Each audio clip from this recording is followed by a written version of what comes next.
Hello, good evening, everybody. We are welcome to this very brief parent session at the end of the Easter Special Drug Hackathon 6.0. To every parent who is here today, you are welcome. I hope we don't have children here. This is not a session for children. It's a session, a brief session for parents. It's not a prevention session per se. It's just a session to intimate us on what's been happening, what we have done with the children, and what we do plan to do. Good evening, good evening, good evening, good evening, Erica. Thank you very much. So yes, we've had a very successful session, drug hackathon session, as usual with parents. When it is time for prevention, we don't want to pay attention. But when it is time for treatment, when it is time for intervention, when it is time for rehabilitation, everybody is running kitty kata, running helter skelter, looking for overnight magic. We have a big problem on our hands with drug use. Yes, we do. I was able to show the children some media images of people who are using drugs, even people who are currently in our own rehabilitation center. It's actually a terrible thing. We had the case last year, we had the case of an 11-year-old boy, an 11-year-old boy. The parents noticed abnormal behavior. The parents noticed that he was acting irrationally and brought him to us. In fact, in bringing him to us, the person that recommended us did not even talk about drug use. The person just said, okay, there's somebody that can talk to your son, and then we'll be able to find out what is wrong with him. 11 years old. And then the person came over, and then we started our discussion.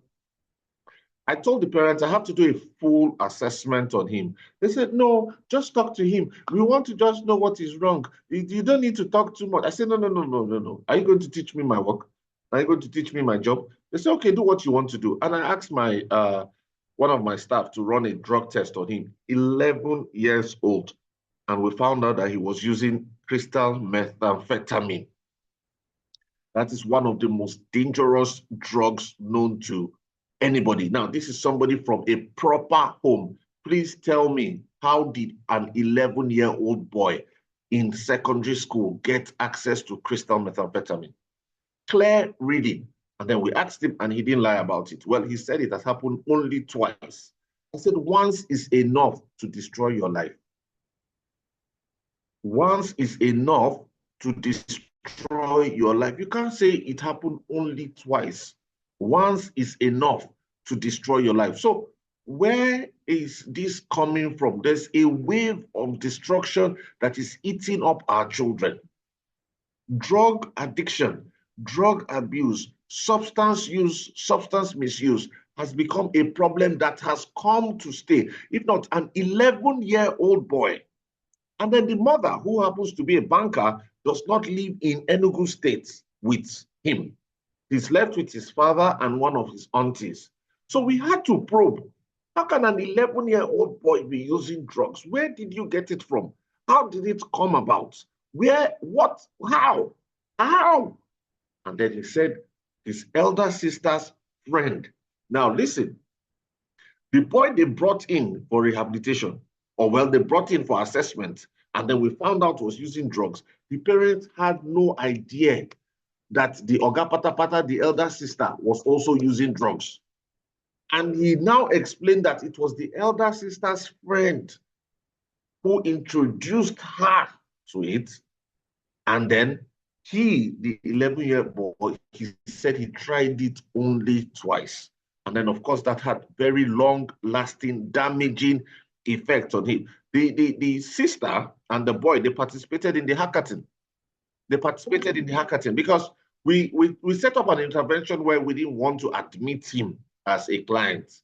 You know, we had an outpatient program with him. Oh, yes. In fact, we recommended him for Coach Ebuka's program as well. We had to recommend him for Coach Ebuka's program because the boy needs an entire holistic approach to getting better. If at 11 years old, we could already see that he had started using drugs. And we've had a lot of cases. Now we have about 4 or 5 cases where siblings are using drugs together. Siblings are using drugs together. There's the case of a boy or a middle-aged man and a girl, his sister, who were using drugs together. So when they called me to the case and they wanted to bring them, I said, I can't even take 2 of them. I'm not going to take 2 of them because we can't house 2 of them in the same rehabilitation center. So they will not come and form Voltron and destroy what we are trying to do. And then when the boy came in and we started investigating, he had gone so neck deep into it. He said it took about 4 years, 4 good years before his parents noticed. In fact, they noticed the girl's own first because her own blew out of proportion. She has gotten pregnant. She has had 3 children from 3 different men. At the time, there was suspicion that one of the children was for the boy, but the boy vehemently denied that there was no form of incest. But they were using drugs together. That is the point that I'm trying to make. And I've said it many times for who has been listening to me. Usually it takes a minimum of 2 years before parents are able to find out that their children are using drugs. Now, most of the parents find out because of money problems. Sometimes the parents find out because of the smell or the paraphernalia. Sometimes the parents find out because of the health issues. in what we are now discovering is with some of the new synthetic types of drugs that are being used, the children don't even need to use the drugs outside. They use it right underneath your noses, at the backyard in your house, even within, inside the main building. Sometimes they are using drugs, and you have absolutely no idea. And then when we say there's a parent program, and then you need to come, last year we had the parent family-based drug abuse prevention program for parents alone. For parents alone. And I got many, it was a 3-day program, Friday, Saturday, Sunday. Coach David, it's too long. Coach David, you say it is too long when your children are struggling with addiction. The other day, a 14-year-old boy was brought to us. The mother flew in from US. She lives in the US. When she found out that the boy was having problems, they said she should quickly come, she should quickly come. She said, well, she was planning to come to Nigeria. So she came and she saw the boy. The boy was laughing hysterically. Hysterically. So the lady, it happened at the school where the boy goes to. I have spoken there on drug use before. So they not invited me. She told the mother, I can take you to somebody who can have a discussion with him about drugs. And so they brought the boy to me. And when you talk to the boy will just start laughing. What is the problem? Speak. He'll start laughing. And of course, again, during the assessment, we'll have to carry out a UDT, that's a urine drug test. The test results show that he was positive for tetrahydrocannabinol. That's the primary component of marijuana. What makes people high? What makes people high? That is what it is. And I asked him, I said to him, you smoked marijuana. He started crying. He said he has never smoked before. So I told the mother, I showed her the results of the test. I said, this person has smoked marijuana. He said, no, but he doesn't lie. Hey, you know, parents, they say they don't lie. My child doesn't lie. This my child does not lie. I said, but it's in his test result that he smoked marijuana. He said, no, it's in his test result that he smoked marijuana. And then when that back and forth was going on, we had to do another test. And the test result came out the same, that this 14-year-old boy indeed had smoked marijuana. So what were we supposed to do? The boy was denying it vehemently. And I said a prayer where I was sitting down. I said, oh, God, help me. I need you to unravel what is happening here. And immediately, I heard it in my spirit. Smoking is not the only means of ingestion of marijuana. And I said, oh, so I called the boy back. And I smiled with him. And I said, what have you eaten today? And he said, cake. He has eaten cake. And I said, that is where it is. That is where it started. Where did you get the cake from? He said he got it from a friend in school. I said, oh, I see.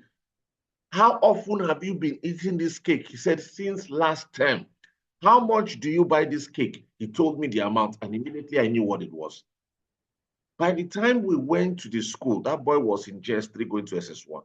We did a test on everybody in that class. There are 25 of them. 19 of them turned out positive for marijuana. 19 of them, 19 in a class of 25, turned out positive for marijuana. What are we saying? We have a big problem on our hands. Are we going to talk about the young boy that died from drug use, taking drugs that was laced with a particular chemical that didn't work well in his system? I was in Lagos. The mother called me. Oh, Coach David, help me. My son is using Colos. That's what she said. I said, how do you know he's using Colos? She said, yes, because she has told her before. And whenever he takes it, he starts misbehaving. He starts hallucinating. He becomes like an imbecile. I said, okay, I'm not around. I'm in Lagos for a program, but I'll soon be back. And she said, okay, please, sir, help me. I said, in the meantime, I will send you to somebody. There's a counselor who also runs an outfit, an NGO that they do drug abuse, counseling, therapy, and all of that. So I spoke with the lady, and she said, the boy did not agree to come. I said, okay, when I get back to Enugu, I'll see to what's happening and see how we can prefer a solution. Only for me to get back, and I asked the mother, please, I called the mother, I said, how is your son doing? She said, he died yesterday. 14-year-old boy. He died yesterday. I was shocked to my bone marrows. I couldn't move. I didn't know what to say. She cut the call and she sent me videos of the boy. The boy plays football excellently. And he used to do this thing that when he scores a goal, he'll take off his top and he'll write, "I belong to Jesus" on his shirt, just like some of the other footballers on the global scene do. And I asked the mother, what went wrong? How did this begin? She said she doesn't know. She said she did her best in raising up this boy. She doesn't know what happened. And that is the problem. A lot of times, parents will say, "I don't know what happened." Usually it precedes, "I have done everything I know how to do." You haven't done everything you know how to do. Because if you have done everything, possibly you have done everything you know how to do. You have not done everything you are supposed to do. There's a difference. You could do everything you know how to do, but if you don't do everything you are supposed to do, you will still be in the same bracket, in the same basket, in the same boat as somebody who has not done anything. We need to wake up. There is an avalanche of drug use that is ravaging our children. And when we call for programs like this, now last year we had the family based drug abuse prevention program for parents, because prevention starts with you. Everybody on this call, it is your primary responsibility to carry out drug abuse prevention. It's not my responsibility. It's not the responsibility of the teachers.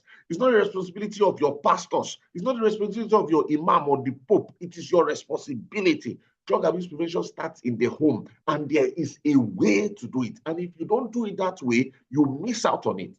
Sometimes you miss out on it and there's no coming back from it. We had a robust session last year.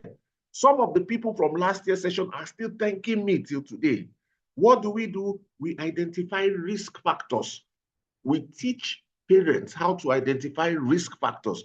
Do you know, listen, that risk factors or underlying factors are those factors that are responsible for making your child, yes, you that you are listening to me, for making your child susceptible to using drugs. Do you know that there are certain factors that if your child is born within the bracket of those factors, that child is most likely to use drugs? Did you know that?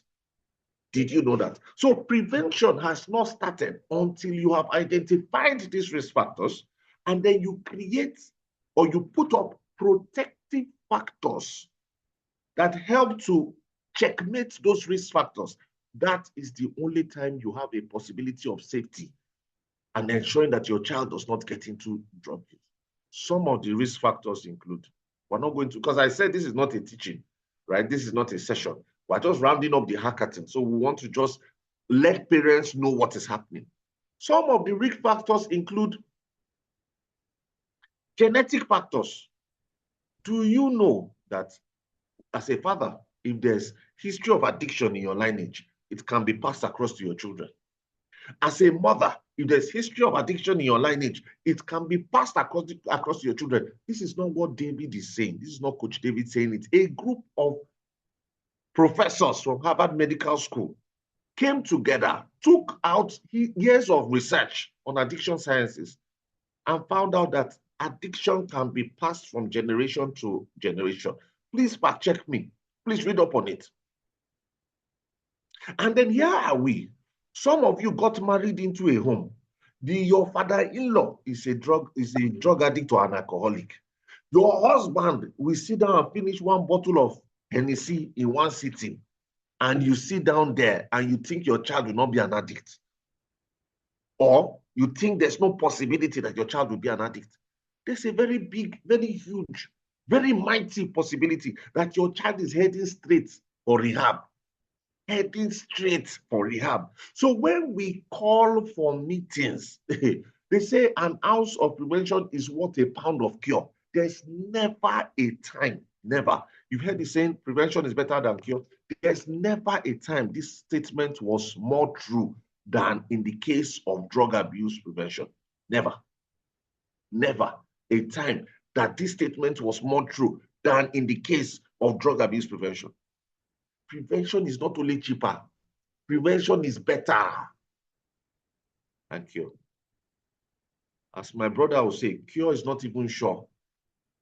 I thank God that on this call, I have two 2 consultant psychiatrists that are my own mentors, yet they listen to me when it comes to drug abuse issues. 2 consultant psychiatrists, they schooled in the US, they're on this call. But when it comes, and I sat them down one day and I say, Ma, 2 of them are women. I say, Ma and Ma, you agree with me that after all your study, science has failed in addiction treatment. They looked at me and they said, Coach David, you are saying the truth. I said, if you know that science has not failed in addiction treatment, let me give you crack cocaine to use, and then you get addicted. Then let me see you treat yourself. Let me see you treat yourself. Please, anybody on this call, if you find anybody that tells you he has the formula for treating addiction, please call the person, tell them that Coach David wants to see them. Cure is not sure. Cure, I run a rehabilitation center, I consult in others. Listen, we only come up with proposed treatment plans with the hope. Have you ever paid millions of naira for hope? For hope, not for something that is sure, for hope, with the hope that the person will stop using drugs, at least for a while. Rehabilitation in Nigeria, in certain places, is getting up to 3 million naira per month. Yes, I know of places. 3 million naira per month. I think we still have the cheapest because there's a lot of humanitarian aspect of my work. So I think we still have the cheapest, at least in the southeast, of people who are providing proper rehabilitation, not people who just house people. Have a psychologist, clinical psychologist, psychiatrist, trauma care specialist. We have a pastor because we run a faith-based rehabilitation center. We have other psychologists that work with us. Yet, it is still out of the reach of some people to be able to afford. So when we are shouting about prevention, I'm a prevention specialist, but still, I do treatment and rehabilitation. And I can tell you for free that if you have to pay every month 10,000 naira for drug hackathon, and then at the end of the year, you pay 120,000 naira, it is better than sending your child to rehab, even if you are blessed and you have millions of naira to throw away. Because it will come to a point where your money cannot save you. See, in drug use, I used to tell my staff, may we not get problem that money cannot cure. Drug abuse is one of it. Quote me anywhere. If money could cure addiction, Michael Jackson will not die. He died of propofol. His doctor kept giving it to him because he was addicted to it. If money could cure it, Michael Jackson would have not died. You get money rich Michael Jackson, Amy Winehouse, Whitney Houston. I can keep going on and on about people that had money but got into drug addiction and their money could not save them. I tell parents, oh, that's my pastor. I didn't know he was here. Pastor Ekena, God bless you, sir. I didn't know he was here. I just said we have a pastor. Thank God I mentioned his name, because if I don't say we have a pastor, you'll have you will have sanctioned me during fellowship. But thank you for being here. God bless you, sir. So listen, if you don't pay attention to prevention, you are laying a bed you may not be able to lie down on. Nobody is paying for this. We said when my assistant was posting it, she kept on adding free. I said, you don't need to add free there. Just post it and tell people to join. If I said pay 1,000 naira for this information I'm giving you, not everybody will be here. I'm very sure of it. Not everybody will be here. Not everybody will be here.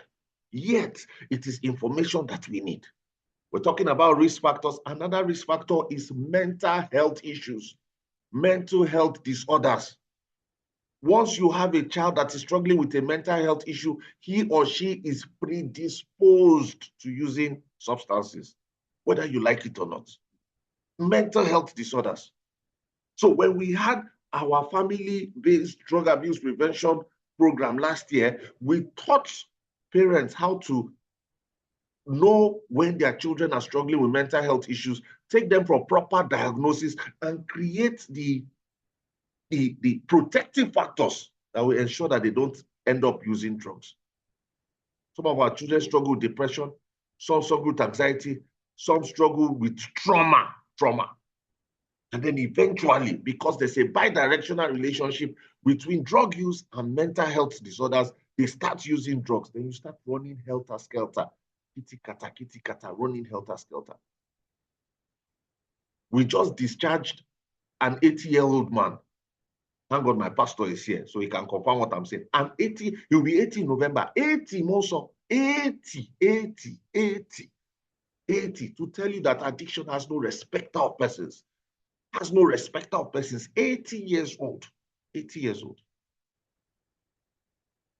He will go and drink, do whatever he wants to do, then beat up his 72-year-old wife. When I was speaking to one of the sons, they said this has happened for over 50 years. Over 50 years. Over 50 years. Over 50 years. There was a 64-year-old nurse that retired as a director of nursing that was in our facility as well. So somebody who should know more than you and I about the effects of addiction was still struggling with addiction. Parents, wake up. Parents, wake up. There's so much literature.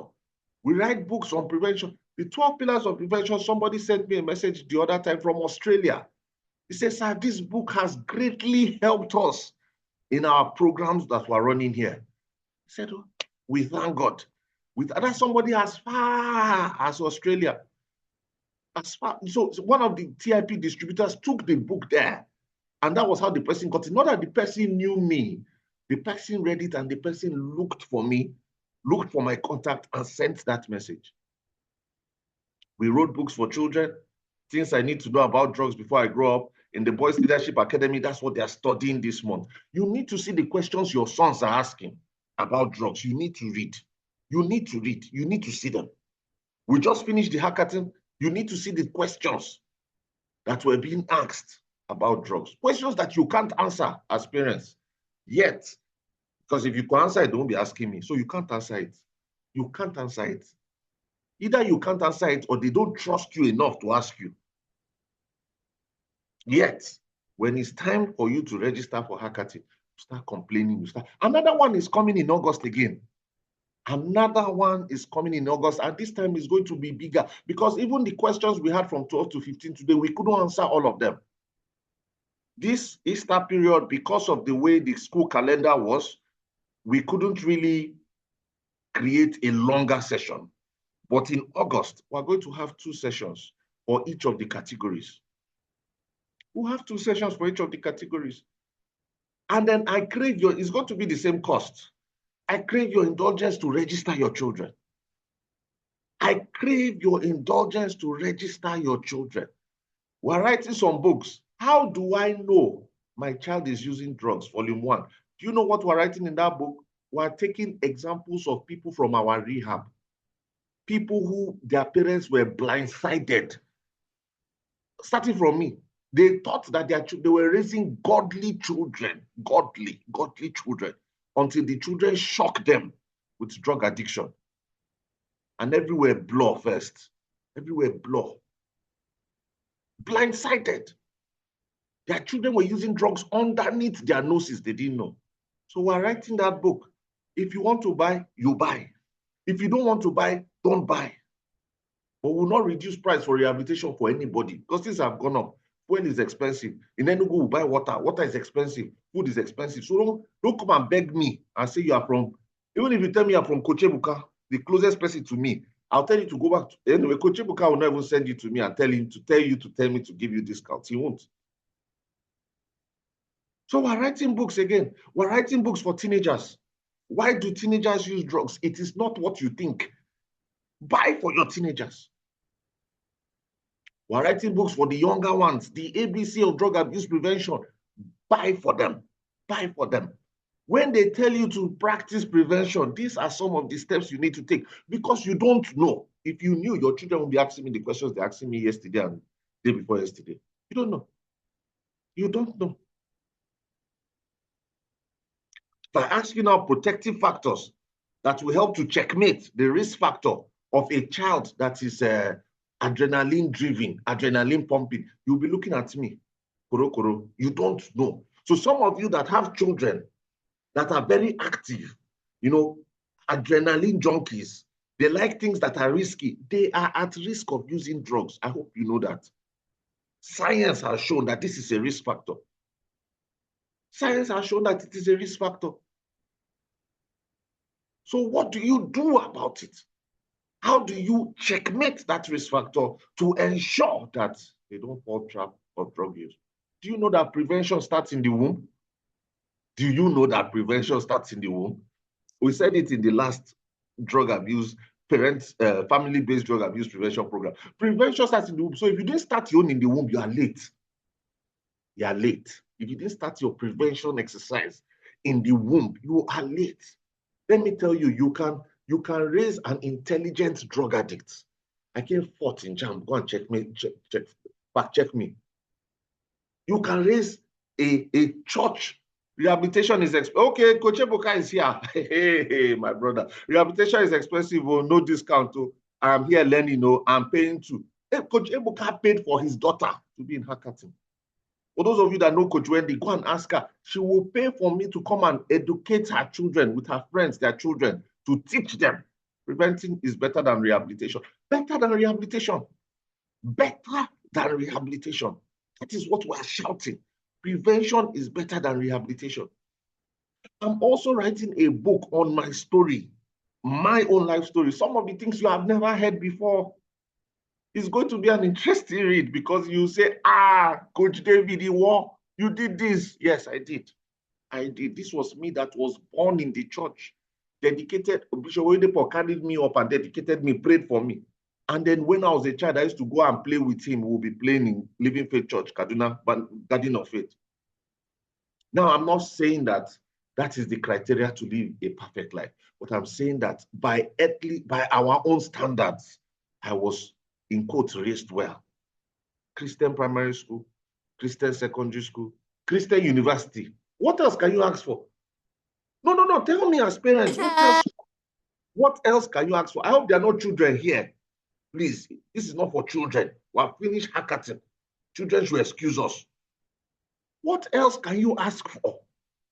Christian nursery school. I saw my picture one day. I think when they are compiling it for what they want to do for my birthday. I was collecting awards.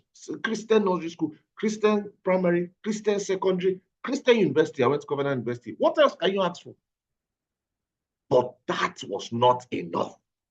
So if you are a parent here and you still think that it is enough to put your children, place them in religious settings, that is good, but it is not enough. Well done, my coach. May God continue to give you wisdom from above. Thank you very much, man. That is not enough. There is a knowing that you need to have that will save you from crying in your old age. There's a knowing you need to have. There is a knowing you need to have. Prevention. We'll keep shouting it. Prevention.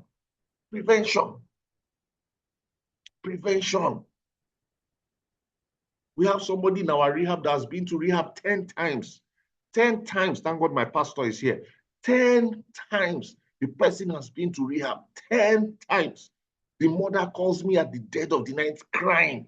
10 times. 10 times. This person I'm talking about is not yet 30. 10 times. Wake up, parents. Wake up. Some of you think that I've been having back-to-back sessions all weekend. All weekend. My wife is just telling me it is well, all weekend. And I'm still here to talk to you. My driver's son is suffering that now. Drug addiction is partly contributed by disconnection. There are so many things. And then the question is, you are saying it's contributed by disconnection. How do you checkmate that? Some of the factors that lead to drug abuse are unavoidable. So how do you prepare your children for those unavoidable causes? How do you prepare them? That's the question. Some of the causes are unavoidable. So how do you prepare them? We have the emergence of addiction to prescription medication. I was telling a story about a young boy who was addicted to pentazocine injection. I hope there are no children here. Don't let us say that it was when Coach David was talking, he mentioned something. When I was doing hackathon, I wasn't mentioning certain things because I know what I'm doing. Now I'm talking to parents. So if you let your child hear and he hears what is not to hear, you are the one that is at fault.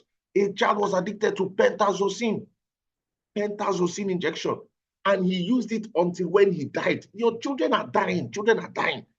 When they did the autopsy, prepare him for his funeral, for his burial, they found out he was, because pentazocine is an injectable, he was injecting his penis. He was injecting his penis to get high. What manner of addiction will get into a person that you'll be injecting your penis to get high? How old was he? 16 or 17. I got a call on the same issue of pentazocine. A young girl of 14 or 15. This one is my mother's friend, though. The child in faraway Jos, addicted to it. The man will call me almost in tears. What can I do? Now, the sickle cell that the child was dealing with is a risk factor for addiction to pentazocine. Did you know? He didn't know. That was why when the child had a crisis and he carried her to hospital and doctor said that we'll give her pentazocine, he didn't ask questions.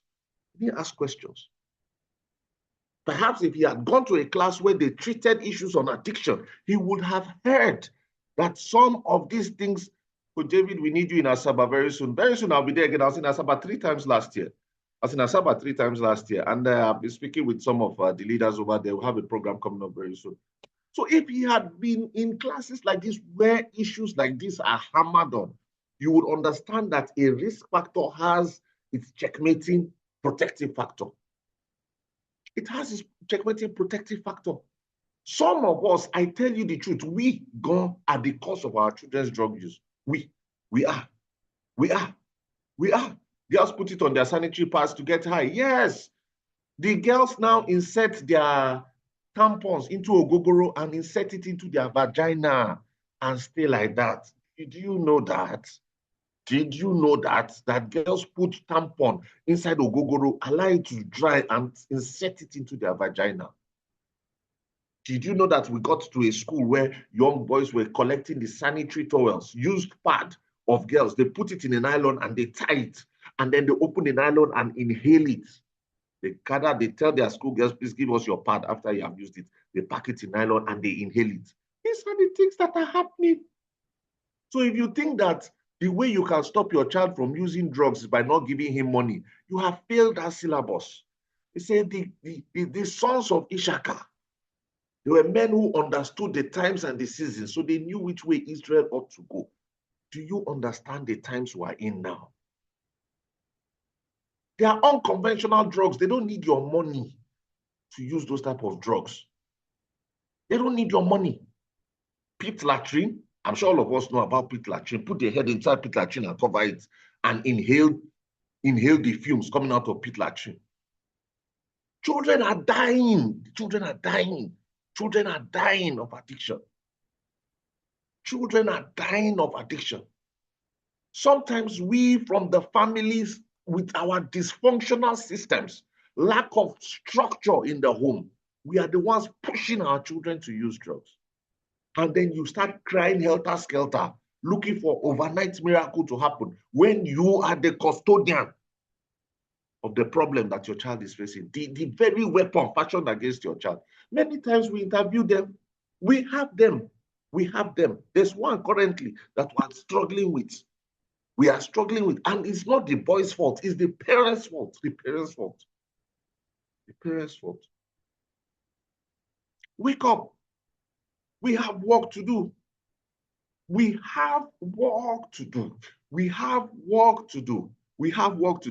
going to have another family drug abuse prevention program. It's coming up. It's coming up in August. It's going to come up alongside with the hackathon. Make sure you register.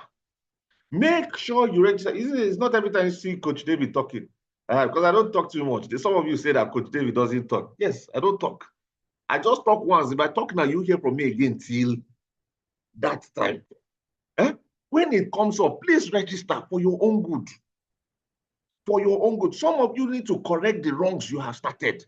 Some of you have created problems that are bigger than your children to handle. You need to correct those wrongs. You need to make a U-turn, and it starts by gaining knowledge.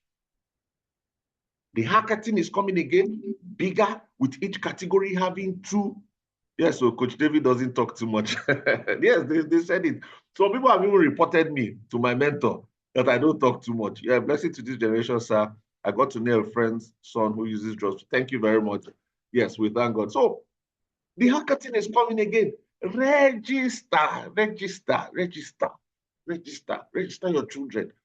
Coach Ibuka was shouting, hackathon, hackathon, hackathon, hackathon. Some people were making excuses. I can't do this. It's Easter holiday. Are there not people in rehab now during Easter? It's Holy Week. We don't learn in Holy Week. We don't learn in Holy Week. We don't learn in Holy Week. Who do us like this? We don't learn in Holy Week. So me, I'm not holy now. Me that I taught people, I'm not holy. When people are dying every day, you say I should not teach people because it's Holy Week. Okay, the one in August is not in Holy Week. You better register. You better register. Look, I struggled with drug use for 7 years. 7 years of my life gone, unaccounted for. In that period, I lost 4 of my friends. 4 who died. Beme died.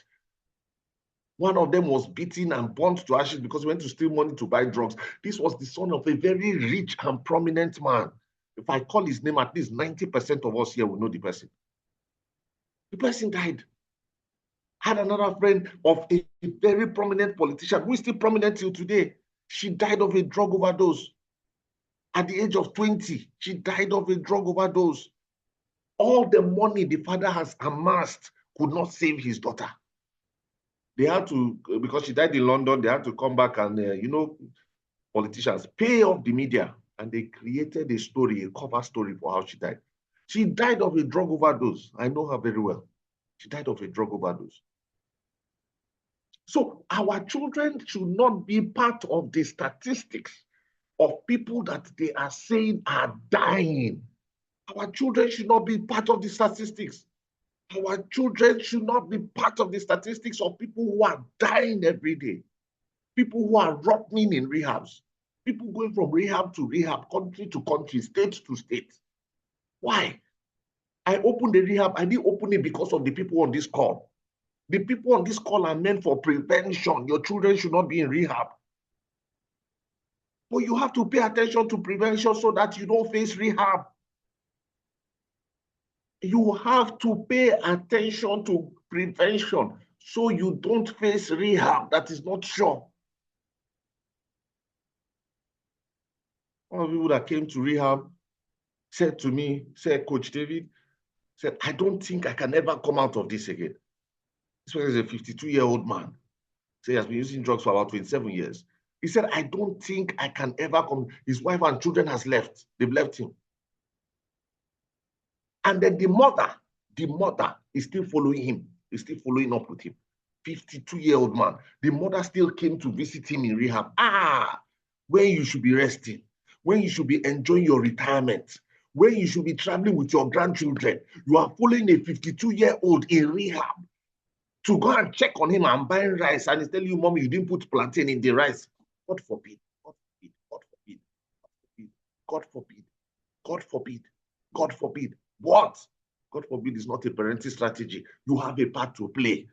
God will not forbid it if you don't play your part. You have a part to play. The way you lay your bed now is the way you lie down on it.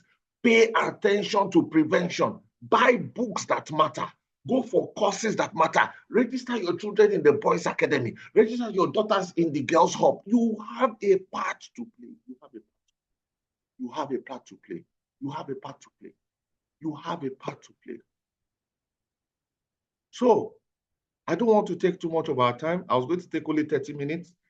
And then tomorrow is Monday. A lot of people are going to work. I just want to remind us, for everyone who registered your children for the hackathon, may God bless you. May God honor you. May your children never have any experience of drug use ever, ever, ever. The platforms will still remain open. Any questions your children have, I have promised them that they will be answered. Any questions. Some of the questions they were asking, parents, they say those of us that our parents are using alcohol. How do we handle? Let me tell you a quick story before I close. I went to Lagos to speak in a school. In this school is a school for rich people, very rich people. I mean, Whiskey Child is in that school. So if you want to find out the name of school, use that and find it out. I won't call the name of the school. And then when I finished speaking, 3 young girls came out to me. 3 young girls. Maybe because of my experience with drug use or my expertise, immediately I saw the one in the middle. I knew she was on drugs. I knew she was on drugs. She walked up to me and she started crying. And I said, what is the problem? She said, sir, I have never told anybody this before. I said, what's the problem? She said, sir, I'm on drugs. I said, what drugs are you? She said, cocaine. I looked at her and then I tried to guess her age. I'm very poor with guessing ages, especially of ladies. So what I assumed she was about 16 because she looked, big, physically developed and all of that. So I said, how old are you? And she said, 14. I froze. A 14-year-old girl is on cocaine. She says, sir, it's not only me. In this school, sir, it's not only me. Now, should I tell you something? I'll tell you at the end of the story. So I said, how did this start? I tried to keep a face that will not scare her away from talking. I said, how did this start? She said, sir, 3 years ago. So I started calculating. That means she was 11. I said, She said, I saw a bottle of Hennessy in my father's wardrobe. Those of you that have bar, close your bar and turn it to a library. Stop putting bar in your house. Stop putting bar in your house. There's one woman that I've already told her, I said, your child is going to go to rehab. I told her because I've seen all the signs. So she said she saw a Hennessy in her father's wardrobe. And she said it was open. So she took it and drank a bit of it. She said immediately it changed the way she was feeling. Her father is a politician, is living in Abuja. Her mother deals in the Middle East, in the United Arab Emirates. So she was left with a steward, or same steward. Those of you that God has blessed, steward. You leave a whole human being for steward. A whole child that God gave you, you left for steward. Okay. So she was left with a steward. I said, okay. So she started drinking it. And then one day there was house party in her neighbor's house. They live in one of these big estates in Lagos for the rich. Because I can't understand how a 14-year-old girl will go for a house party in the estate and nobody's talking to her about it. Because father is working, mother is working. Steward says it's okay to go. When she went there, somebody introduced her to marijuana at the age of 11. I asked her, how often does your father see you? She says he comes so maybe once a month. I said, even at that, the moment I saw you in school and you're on drugs, you mean your father doesn't know the telltale signs of drug use? I'm writing a book, How to Know Your Child is Using Drugs. I advise you to buy it. Because you see a lot of shocking things inside. So I said, okay, so how did it develop from that? She said, eventually she met a friend in school that now introduced her to cocaine. That day, my body was boiling inside, but I couldn't change the look on my face so that she won't stop talking. And she said that's how she started taking it in school. I said, how do you guys smuggle it into school? She laughed. She said, sir, we have our ways. She said, we're about 8 of us. We're about 8. She was the next one. She said, sir, right now, I can't read anything. There's nothing I read that I understand. I said, oh my God. At 14, I knew what I went through struggling with cocaine at my own adult age. Then a 14-year-old girl is. She started crying. She took up her skirt to show me her laps. She had started using razor blade to cut her ties. All her ties were cut. She had started self-harming because she had started hating who she had become because of irresponsible parents. She said, sir, it's not only me. Sir, I need help. Immediately, I called one of my mentors, who is a consultant psychiatrist. I said, we need an intervention is needed very urgently. Luckily, she was close by. She came. And then they started the process of the intervention. And they started running tests on her. And then found out that one of her kidney is bad. At the age of 14, she was on dialysis. We have another guy on dialysis here in Enugu. 2 kidneys packed up. You know what his father said to me? Not even his father, the man taking care of him. He said, I am going to tell them to stop. I can't keep paying 150,000 naira for dialysis. When he wants to die, he should die. This girl, one of her kidneys had packed up. Immediately, the father sent his medical team. They are going to fly her to India. Medicine after death. Even in the flying to India, they found out she had problem with her liver as well. At the age of 14, at the age of 14, at the age of 14. One day, a woman called me from UK. Her son had been to about 6 rehabs. He was in my rehab. She said, Mr. David, if he doesn't do well after your rehab, I will come back home and I will poison him and I will go back. I said, madam, they will arrest you because I will report that you killed your son. You didn't carry out your responsibilities to take care of the boy, to create prevention mechanisms for him, and then now you want to come and kill him because he's doing drugs. No, you must do that rehab. Even if you finish from out and he relapses, you take him to another rehab and you pay for the other rehab. Because if you kill him, I'll report you to the authorities. They will arrest you for murder. You want to kill your son? Why do you want to kill your son? You didn't do your assignment of preventing drug use by gaining the appropriate knowledge to help him, and now you want to now kill him. No, you must take care of him. You must take care of him. Wake up, parents, wake up. So in the coming months, you're going to see adverts, you're going to see messages, you're going to see, the first one is the book on my story. It's going to be launched on my birthday, but the pre-order is coming up very soon in May. Please make sure that you order that book so that you can actually see how I went through what I went through. Yes, and then of course, after that, later in the year, we're going to have 4 books. We're going to have How to Know Your Child is Using Drugs, the ABC of Drug Abuse, and Why Teens Use Drugs. It's very important to get those ones. The book, Things I Need to Know About Drugs, an excellent book. You know, something that every young person should read. Now we're breaking it down even further for the younger ones to have their own, the ABC of Drug Abuse, and then the older children to have their own. This is very important. And of course, in August, the family-based drug abuse prevention is coming again. You better register. You better register. Can the children read the books? The one that is for them. Yes, that's what I said. The one that is for them. There's the one that is for children. The ABC of drug abuse is for children from 5 to 9 or 5 to 10 or thereabouts. And then you now have the other one for the older children. Yes, because we try to make sure everything we do is age appropriate. If you followed us in the hackathon, you'll see that there are certain things I didn't say in the first class because of their ages. When we progressed, there are certain things I said in the class today. There are certain videos I didn't show them in the first class. I showed them today because everything has to go according to the ages that they are in. Please, what's the name of the book for the older children? Why do teenagers use drugs? Yes, when it comes out, you're going to see it. So, and then as I was saying, in August, we have the family-based drug abuse prevention program. That's for every parent. Every parent should be in that. It's a whole weekend, Friday to Sunday, 3 classes, power-packed classes. Power-packed classes. We can't discuss everything here. I want to close now. We've been here for 40 minutes. So please, how do we get the book? They are reading in BLA this month in Ibadan. The Coach Ebuka is here now. Just chat BLA admin. They'll tell you what to do.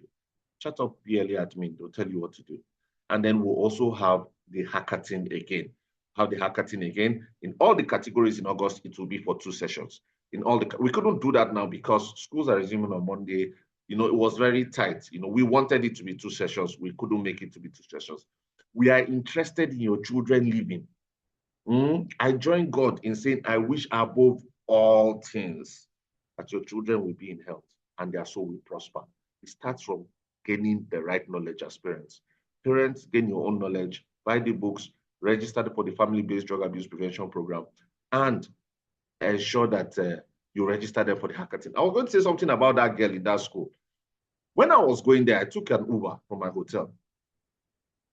When I was approaching the school, do you know what the Uber man said? He said, Ogana, this Bana school, where they go? Bana in Lagos means heroin or drug, hard drugs. So what struck me was that a driver knew that the school had a drug problem. How much more you parents? Do you even do your due diligence before you carry your children to a school? Do you do your due diligence? Or because the school has swimming pool and then they have touch screen in the classroom and everything looks nice. So that is the only criteria to put them there. Please pay attention.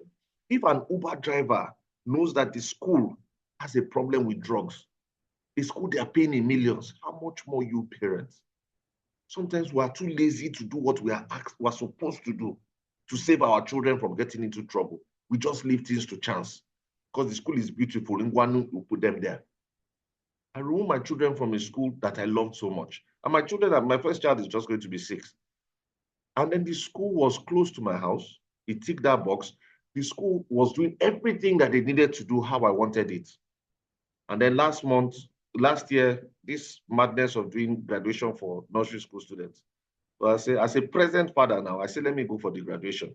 Even though it didn't make any sense to me, graduating from nursery to, life has not even started. So what are you graduating to? But I went. As a pen dad that I am. And I sat down there and I was cheering my children who did whatever they wanted to do. And then I saw something that was tantamount to sacrilege. They were serving alcohol to parents. I said, no. That was the end of my children going to that school. End of my children going to. They sent people to my wife to the house to beg.